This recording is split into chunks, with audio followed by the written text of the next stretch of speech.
Oi! Olá, pessoal! Já tem gente rindo da gente por causa desse olá pessoal, viu? Mas enfim, nós estamos aqui para agradecer, né? Ontem o webinário foi fantástico. Foi um sucesso. Foi um sucesso. Nós, como a gente sempre diz, a gente está muito feliz, né? De estar aqui com vocês e tiveram muitas perguntas. E nós resolvemos então gravar algumas respostas, porque eu acho que fica mais direto, fica mais pessoal. Então a gente, né, vamos gravar algumas perguntas. Então eu vou lendo aqui no computador essas perguntas e nós vamos tentando dar uma resposta. Algumas eu já olhei aqui que não tem como a gente dar uma resposta muito direta, porque são perguntas muito longas. Então nós vamos deixar ela para um segundo momento. Então nós vamos para essas mais simples, mais pequenininhas. Tem uma pergunta aqui que eu achei bem interessante, que é: como é esse método, né? É da Lidiane, eu acho que é isso. É Lidiane. Oi, Lidiane, tudo bem com você? Obrigada por estar conosco. Nós temos uma live do dia 23.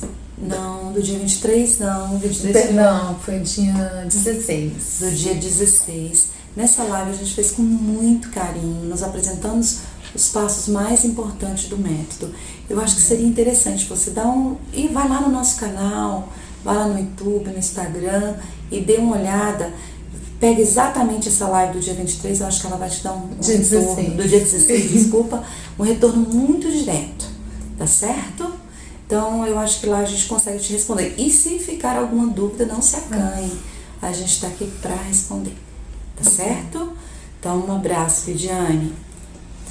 Nós vamos aqui para uma outra pergunta. E essa pergunta é muito voltada para o processo de aprendizagem mesmo, do desenvolvimento da escrita. Então, de acordo com o método, como vocês conseguem com que o aluno autista, grau 2, avance de garatuja para a cena simples? Então, o que nós imaginamos, né, dentro do método? A gente sempre vai falar para você do desenvolvimento natural. O desenvolvimento da escrita, ele segue um desenvolvimento natural. Por isso que ele passa pelas garatujas. Então, qual é o processo? É prática. É treino e é prática. A gente não tem como conseguir esse sucesso, esse alavancar, como você colocou aqui pra gente, sem que haja treino. Primeiro, identifica onde essa criança está, a nível da garatuja, do traço. Eu gosto muito de usar essa palavra, traço. Ele está onde? Está no pinguinho, está na garatuja, né? No rabisco, está na célula, onde que ele está? Identificando onde ele está, eu coloco ele para fazer um desenho livre. Põe uma caneta na mão dele e deixo ele ali fazer aqueles rabiscos do jeitinho dele e depois eu analiso esse rabisco para ver em que nível que ele está. A partir disso eu monto um programa de ensino que nós vamos estar falando no curso sobre isso, porque nós vamos passar para vocês o desenvolvimento da escrita.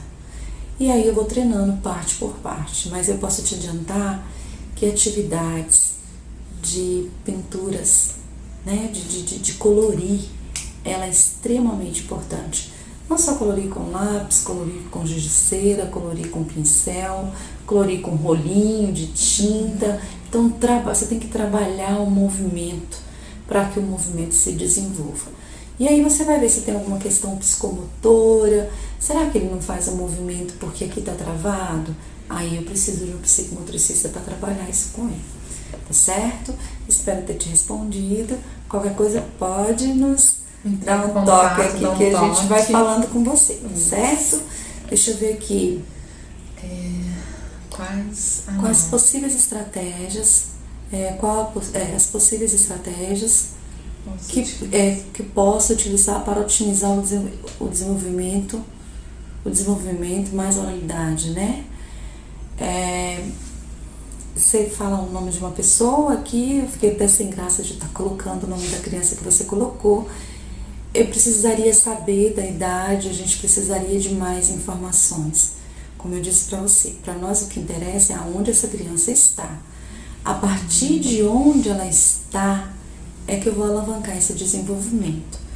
Vou te dar uma ideia. Se eu tenho uma criança que fala palavras, primeiro eu vou fazer um levantamento de quantas palavras ela fala sem equalizar ninguém. Eu apresento para ela, eu até coloquei umas fichas aqui e vou mostrar para você, por exemplo. Eu apresento para ela uma figura simples, corriqueira, né? Pergunto para ela, o que é isso? Ela tem que me responder livro. Ótimo, se ela me responder, eu perguntei, o que é isso? E ela automaticamente, né, Andréia, falou, Sim. livro. Eu não estou falando de contato de olhar, não. Estou falando para você, independente do método. E aí ela vai falar livro. Ótimo, uma palavra que ela fala sozinha. Mas se eu chegar para ela e falar assim, que é isso? Ela fala, que é isso? Eu falo, é gato. Ela fala, é gato. Ela não falou sozinha.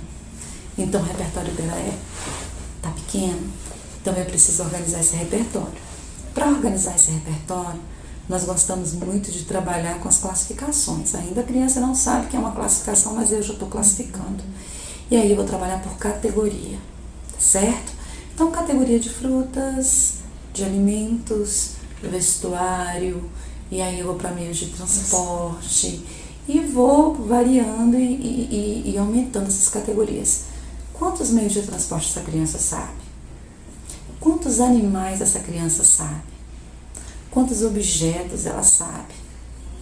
Então é através disso que você vai conseguir alavancar a linguagem dele. Para que eu desenvolva a linguagem dentro do desenvolvimento natural, eu preciso aprender palavras. E aprender palavras com aquele primeiro significado, que é o significado indicativo. Tá certo? Espero que tenha ajudado. Se ele já sabe fazer esse primeiro pareamento mental entre palavra e imagem, agora eu vou para um outro momento, né? Sim. Agora eu vou trabalhar os verbos, tá certo? Então, quantos verbos essa criança sabe? Ela já usa artigo? Quando ela vai falar, fala gato ou fala o gato? Porque se o artigo estiver internalizado, ela não vai falar gato, ela vai falar o gato. Que eu falo, que é isso? Ela fala o gato. É muito bonitinho.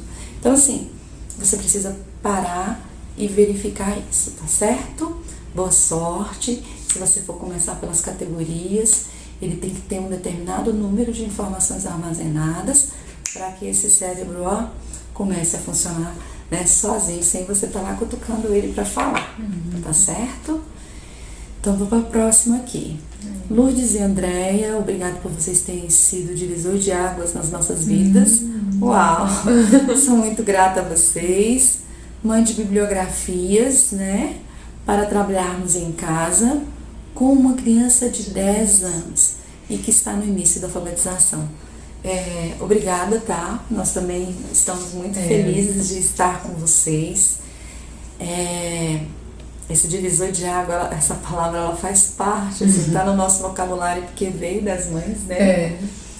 E o que uma criança de 10 anos trabalhando alfabetização, mais uma vez, eu tenho que saber onde ela está, né? Eu tenho que ir lá no desenvolvimento da própria alfabetização e saber onde ela identifica letras, identifica as vogais, diferencia vogais de consoantes, ela sabe o sonzinho das letras, ela faz a associação de letra com som. Então eu preciso saber disso. Essa criança, você coloca... Ela tem 10 E ela está com 10 anos. Para a gente alfabetizar, para que nós possamos alfabetizar, essa criança tem que ter alguns conceitos internalizados que ainda não diz respeito só a letras e palavras. Esses conceitos estão lá nos pensamentos, né, que a gente está sempre falando dos 7 processos mentais. Ele faz correspondência. Lourdes, o que é correspondência? Por exemplo, ele tem que corresponder o som à letra.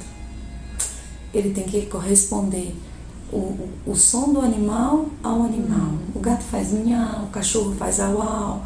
E aí a gente vai fazendo uma série de correspondências na nossa vida. Essa criança, ela faz esse tipo de correspondência? Ela faz correspondência número e quantidade? Se ela não faz, eu preciso trabalhar com ela.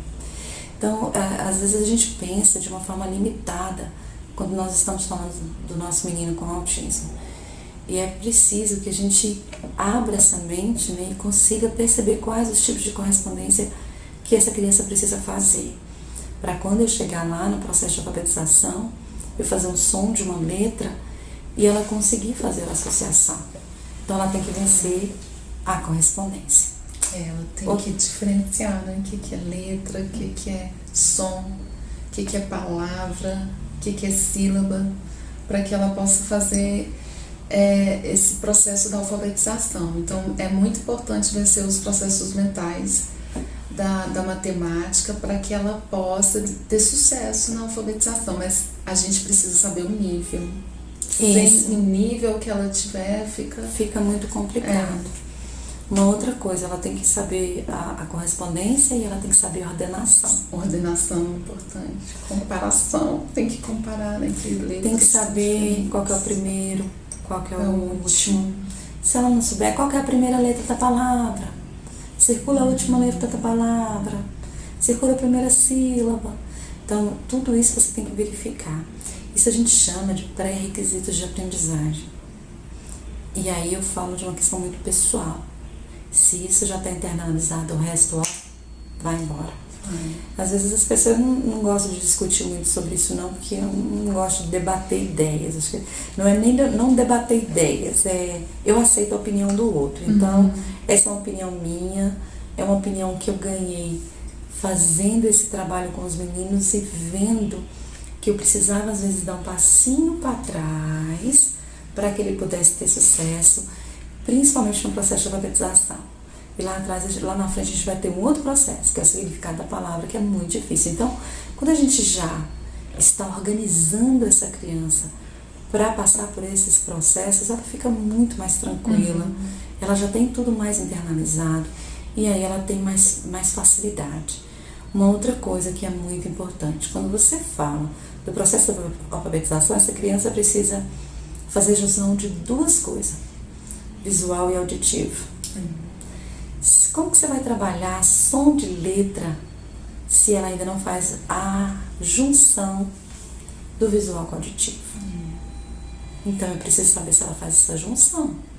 Então quando eu pergunto para ela o que é isso, ela me responde gato, ela já está começando a fazer essa junção, entendeu? Então assim, quando a gente vai lá para trás e faz todo esse trabalho, é preparando esse alicerce para que essa criança vá e tenha sucesso, tanto na matemática quanto no português. Certo? Espero ter respondido. Como estimular a fala autista não verbal que emite alguns sons? Vamos traduzir aqui. Eu acho que é como estimular a fala de uma criança autista não verbal que emite alguns sons. E aí eu fico curiosa para saber quais são os sons que ele emite. São sons de vogais, são sons de sílabas, é um bar ou é um a. Que tipo de som, né? Dependendo do som, ele está tentando falar e a gente nem percebeu. Talvez ele precise de uma boa fono para estar trabalhando aí e ele conseguir.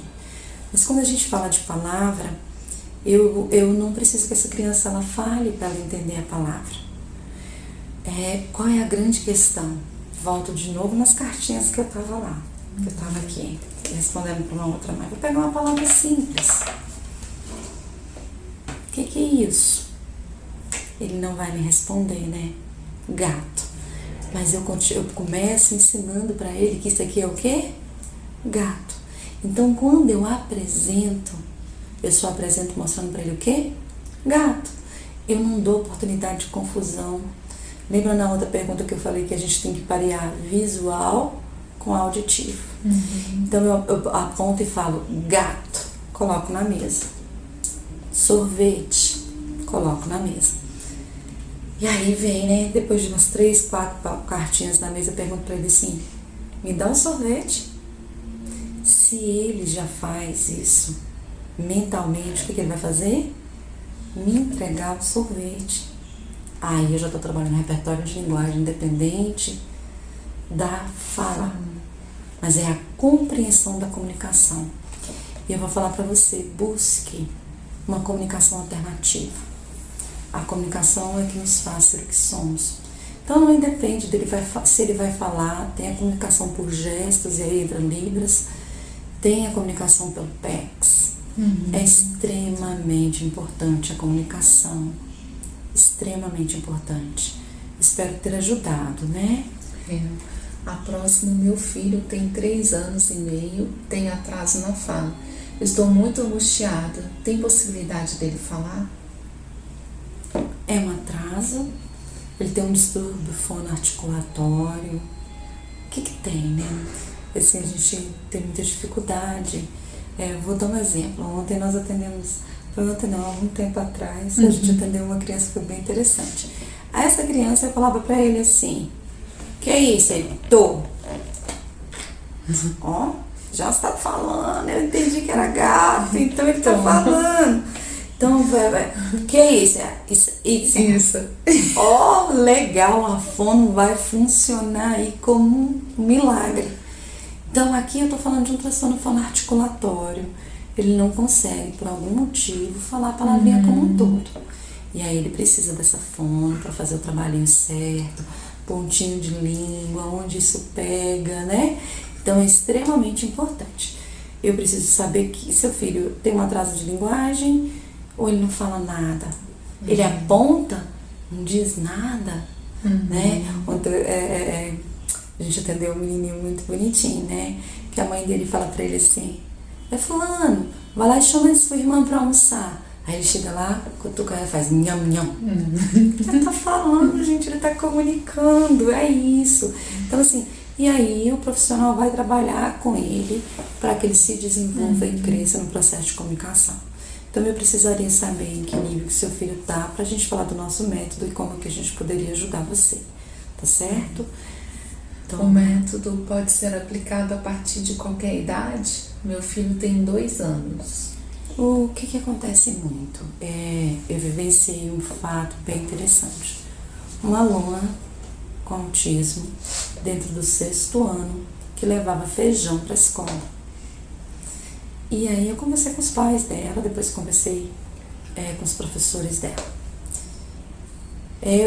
Uma menina super inteligente, que tinha uma comunicação muito boa, apesar de ter uma dificuldade na organização da frase, mas uma menina assim, que se socializa, que percebia que estava no ambiente escolar, que percebia quem era o professor, então ela tinha uma boa leitura de mundo.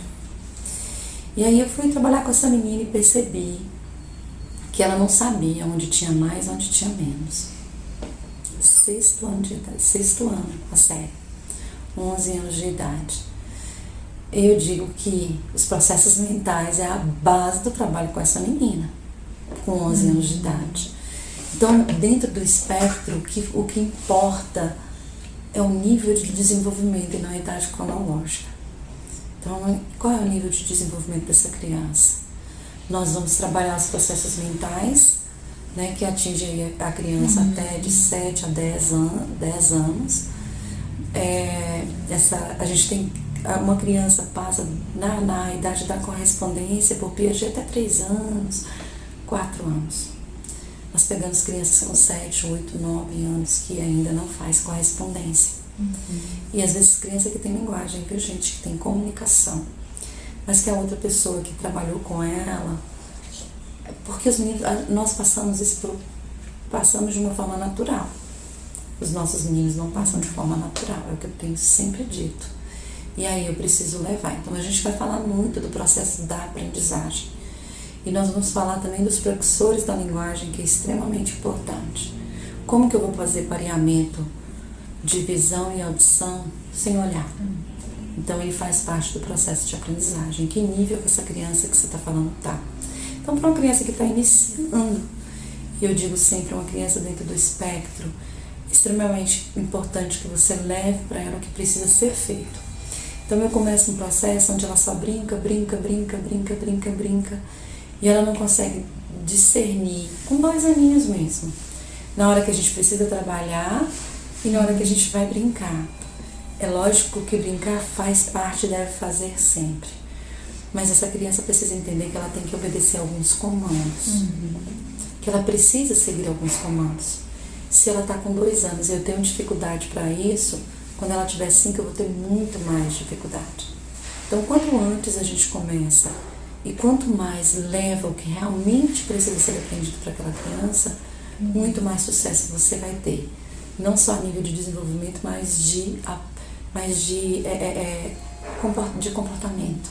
Porque depois que ela compreende o que precisa ser feito, quem tem que ter expertise e criatividade para mantê-la sentada sou eu. Porque depois que ela faz esse processo, aí anda o processo de aprendizagem como um todo. Tá certo? Então vamos lá.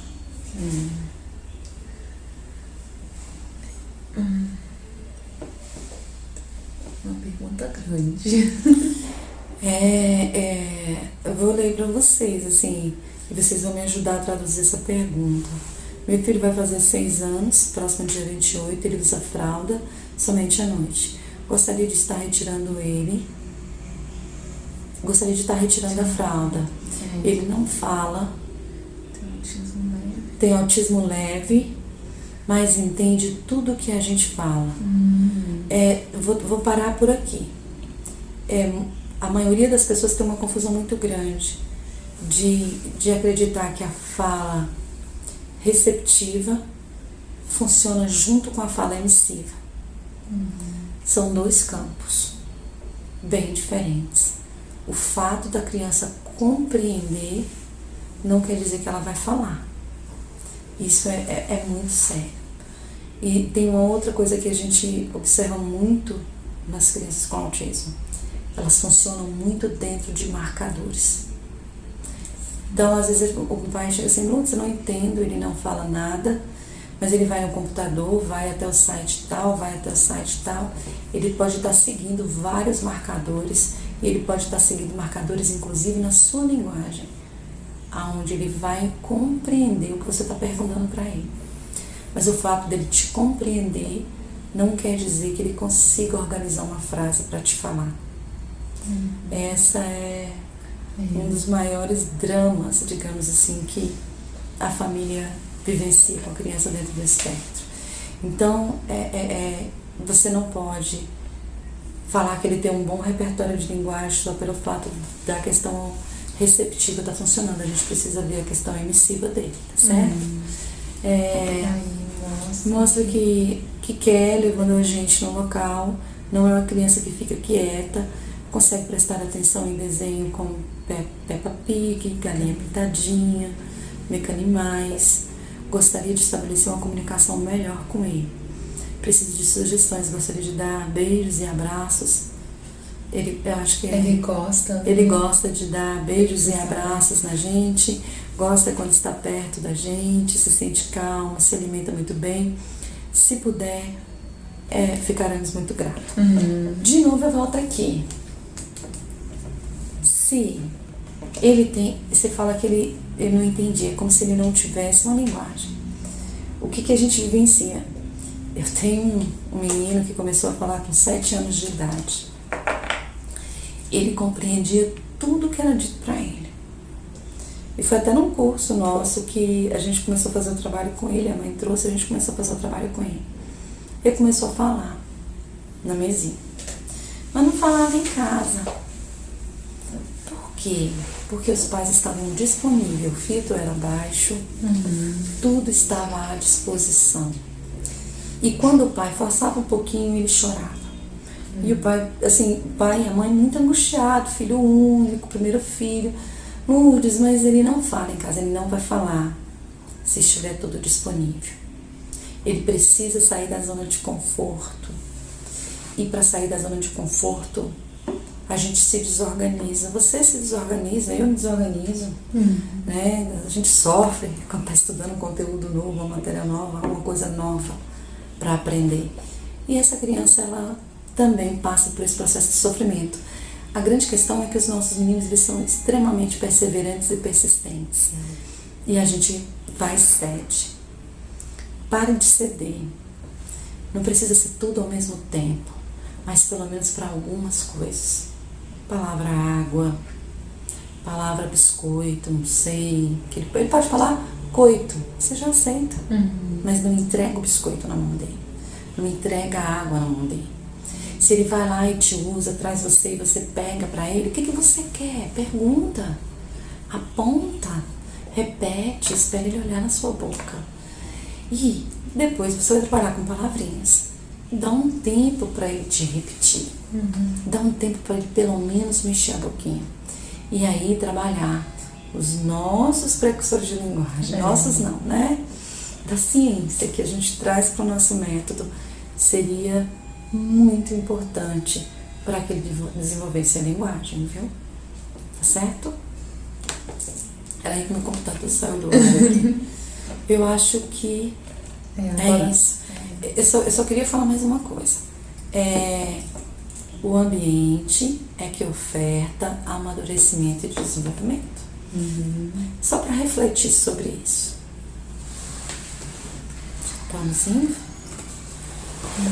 Quais os métodos eficazes para uma criança com autismo desenvolva comunicação? O método eficaz para que a criança com autismo desenvolva a comunicação é o método que vai trabalhar a comunicação e principalmente esse ver e esse ouvir. Se você colocar a sua criança para repetir palavras o tempo todo, isso não vai ajudar. Por quê? Ele só vai entrar para o processo de comunicação realmente quando ele começar a dar sentido para o que ele fala. Então, muita criança não fala, mas quando ele quer algo, ele fala. Isso a gente vê muito. Então, vou dizer, ele não se comunica, ele só fala quando ele quer. Mas ele só fala quando ele precisa de alguma coisa. Então, ele tem total possibilidade de desenvolver a linguagem. Por que para ele, que ele fala do que ele precisa? Porque aquilo ali tem significado. Ele quer um suco, você pega um suco, ele bebe o suco, sente o sabor do suco, que tem significado. Então, é importante, independente do método, que ele dê significado para a palavra. Eu acredito que esse seja o maior caminho. Repetir, repetir, repetir, repetir, sem fazer essa criança refletir sobre o que ele está repetindo, aí é bem complicado. Tá certo? Próxima, como fazer um trabalho com método se não temos coterapeuta na escola? Mal temos apoio da escola. Acabei de te responder, né? Eu respondi para o outro e eu acho que encaixa muito com o que você me falou. O coterapeuta é importante sim, extremamente importante. Mas o coterapeuta não é... e aí eu acho que não precisa medir quem é mais importante, mas é extremamente importante os 12 passos para o processo de aprendizagem. Vou falar para você o que eu vejo de professores fazendo atividades mecânicas. Mas foi justamente isso que me deu, quando eu comecei a estudar sobre os precursores, eu falei, é isso que falta.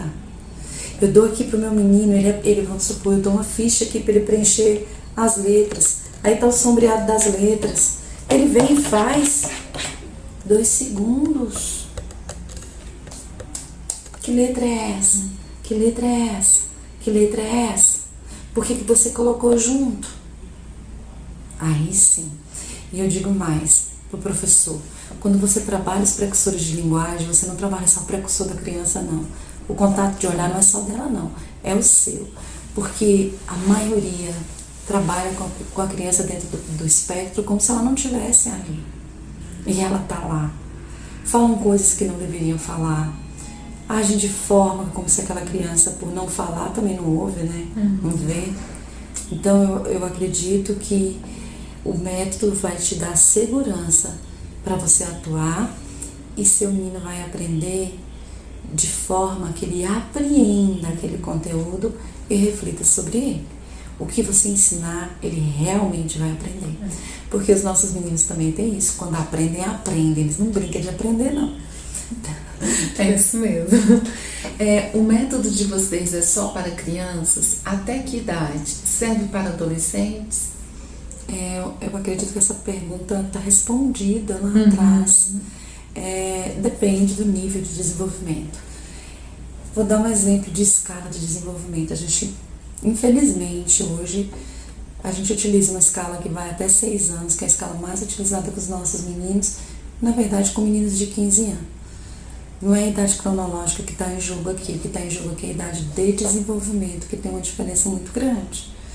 E aí, eu preciso pensar em que nível de desenvolvimento que essa criança está, para que eu possa te responder. Então, nós temos pessoas de 2 anos a 20 anos que fazem o método. mas tudo vai depender do desenvolvimento que ela está e o processo de aprendizagem que ela está.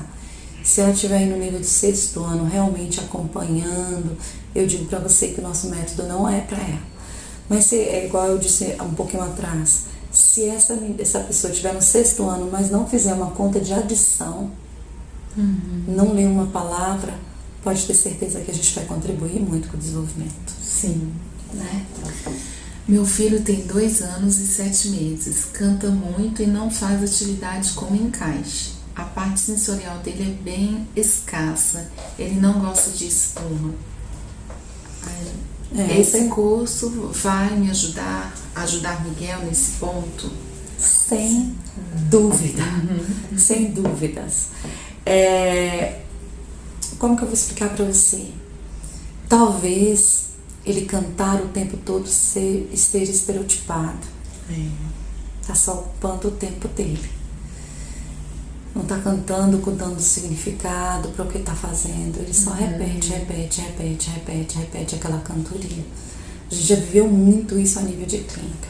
Tenho certeza que o método será totalmente, absolutamente um diferencial na sua vida. Faça assim, a gente se encontra lá então. Boa noite, meninas. O método é aplicável para qualquer idade? Eu acho que a gente já deu essa resposta, né? O que vocês acham? Né? Para montarmos uma sequência de atividades personalizadas, precisamos conhecer a criança. Por meio do método, como isso acontece? Acontece através do princípio de que você começa a conhecer o desenvolvimento humano. Você começa a perceber que para você chegar em tal etapa, você tem que passar por outra. Eu dei um exemplo aqui da correspondência para chegar à ordenação. Se a pessoa trabalhar a ordenação antes de correspondência, fica uma lacuna. E essa lacuna pode ser bastante prejudicial para os nossos meninos. Então, o que a gente verifica? Eu estou com um menino dentro do espectro, com 8 anos, estão trabalhando a alfabetização com ele, não há problema em trabalhar a alfabetização com ele, mas ele está lendo palavras, mas significado nenhum ele dá porque ele lê. E aí, quando eu volto lá atrás, coloco 2 unidades aqui, 3 aqui, ele não sabe me dizer. E se eu pego uma palavra e pergunto para ele qual palavra tem mais letras, qual palavra tem menos letra, ele também não sabe me dizer. Não passa pelo campo reflexivo.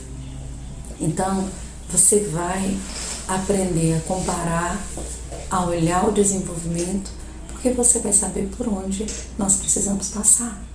Logicamente, todos os seres humanos passam por esses marcadores. O tempo de passar e a forma de passar é que é diferenciada. Isso vai te dar uma expertise sobre o processo de desenvolvimento e como analisar. A gente também vai falar sobre a questão da estimulação sensorial, a área psicomotora, que é a nossa área também. Então, a gente vai te dar bastante conteúdo para que você consiga fazer essa leitura. Isso mesmo. O curso será vitalício ou terá prazo para utilizá-lo? O curso, se ele fosse vitalício, eu acho que você ia ter prejuízo. Porque o objeto está em movimento. Nós estamos aprendendo todo dia. E quando nós estamos com os nossos meninos, a gente está aprendendo também todo dia. Você vê dentro do próprio espectro. Olha a compreensão que a gente tinha uns 3 anos atrás, olha a compreensão da neurociência hoje. Olha o quanto isso está em movimento, o objeto está em movimento, nós estamos em movimento, os nossos meninos estão em movimento. Eu achei muito interessante a palestra do Dr. Salomão Schultz, porque ele falou assim, nós não estamos falando mais de um espectro, nós estamos falando do autismo, nós estamos falando dos autismos. Se eu falasse isso há uns anos atrás, o pessoal ia sair correndo atrás de mim. E hoje isso é totalmente válido.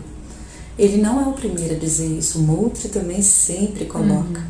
Daqui a pouco nós estamos falando de vários autismos. Então, é para lá que nós estamos correndo. Então, eu acredito que não seja uma vantagem te deixar para o resto da vida esse curso, mas a plataforma ela tem um tempo, sim, que dentro de um ano disponível para você. E o material é seu. Você o vai material, material, ele é seu. E aí eu digo para você, no fim, daqui uns anos tem que renovar, porque a coisa está em evolução, tá certo? Eu sou professora e faço atendimento pedagógico domiciliar. Atendo uma criança que está no 3º ano. Este curso online me ajudará a ajudá-lo a se desenvolver ou ele está mais voltado para a família? Com certeza ele vai te ajudar. É um formato diferenciado, porque é um curso muito voltado para a família. Mas você sabe o que acontece muito com o nosso curso presencial? Eu tenho uma pessoa que fez ele 3 vezes. A gente tem pessoas que repetem ele várias vezes. Eu imagino esse aqui online. Por quê? Porque eu vou te trazer muitas informações para que você possa assimilar. Talvez isso talvez você vai ter a necessidade de ampliar seus conhecimentos. Isso vai depender, né, da forma como essa criança está a nível de desenvolvimento, tá certo? Acho que é isso, André. A próxima.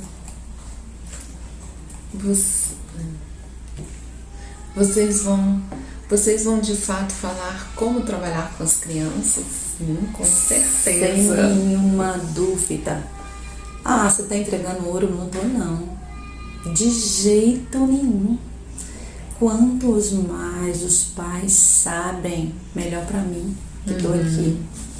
Então, sem dúvida nenhuma, eu acredito que não é entregar ou falar. Se a gente faz uma proposta, essa proposta ela é muito séria. Então eu acho que a família é a primeira unidade social onde a criança está. E a inclusão começa daí. A inclusão começa da compreensão. Por isso que nós vamos te ensinar tudo. Tá certo? Tem um aluno, ou seja, sou uma professora de educação infantil e esse ano, antes da quarentena, recebi uma criança com autismo e estou sem chão no sentido de como contribuir para a sua socialização, aprendizado, comunicação, enfim.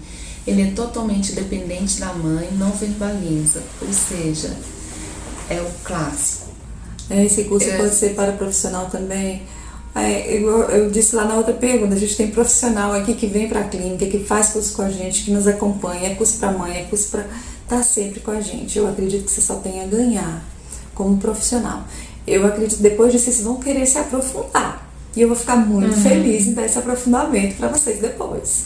Este curso terá a mesma qualidade e o mesmo suporte do presencial? É voltado apenas para as famílias, pais ou professores que fazem atendimentos domiciliares e interesse de atendimentos clínicos? Teremos acesso a todos os materiais do presencial? Nós fizemos um curso para pais. E eu digo para o profissional que está aqui, quer atender clinicamente, é uma oportunidade de você entrar nesse mundo dos pais. Quanto é importante entender e conhecer a dinâmica dessa família.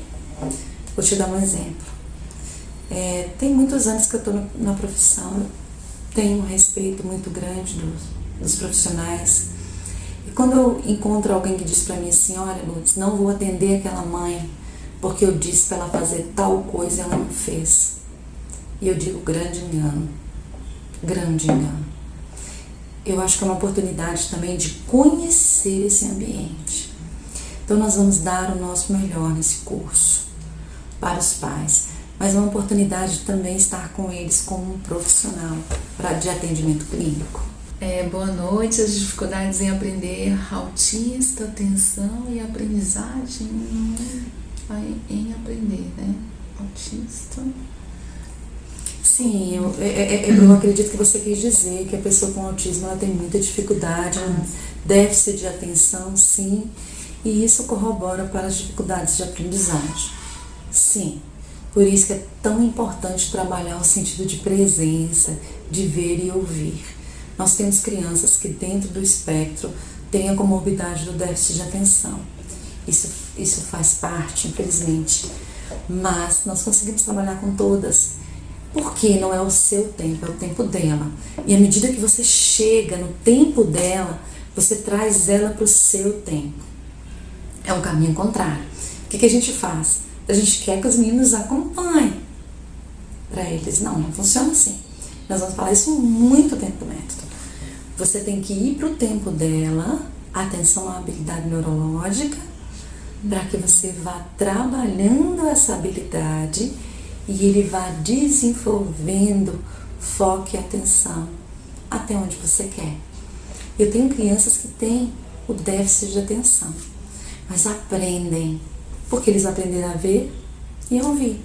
Então, vale muito a pena. E realmente isso dificulta. Mas a gente trabalha isso muito bem dentro dos precursores, tá bom? Oi, estou aprendendo muito com as aulas de vocês. Gostaria de saber se uma criança autista que não fala e também tem uma dificuldade intelectual com esse método, é possível que essa criança consiga interagir? Pois é, vou usar a fala aqui do nosso grande sábio, Salomão Schwartz. Nós estamos falando dos autismos. Eu preciso saber em que nível essa criança está a nível de desenvolvimento. Mas o que é mais importante, independente do comprometimento, eu estou falando independente do comprometimento. Você precisa tentar 1, 2, 3, quantas vezes forem necessárias. É de qualidade de vida que nós estamos falando. E nisso o método vai te ajudar. E aí, a partir do momento que ele sentar, que ele tiver mais atenção, você pode entrar com outros recursos de comunicação aumentativa e alternativa que vai ajudar e vai dar qualidade de vida. Uma outra questão, como nós trabalhamos com a família e a família sabe como agir, nem sempre é a terapia de mesinha que dá significado. Se você sabe como o tempo todo intervir com seu filho, isso facilita e diminui o tempo de mesinha por um profissional qualificado. Por quê? Porque se ele acorda, você já fez a rotina, se você sabe o que precisa ser feito, então isso vai reduzir o tempo de mesinha. O que eu acredito é que a família fazendo esse trabalho, e aí não é um trabalho ali separado e tal, não é, se ele vai comer, e naquele momento eu estou intervindo de forma qualitativa para que ele aprenda. Se nós vamos para o parque, eu sei também, olha o parque, olha isso, olha aquilo, eu estou intervindo o tempo todo. E para os nossos meninos, a gente precisa falar pouco, mas precisa falar sempre.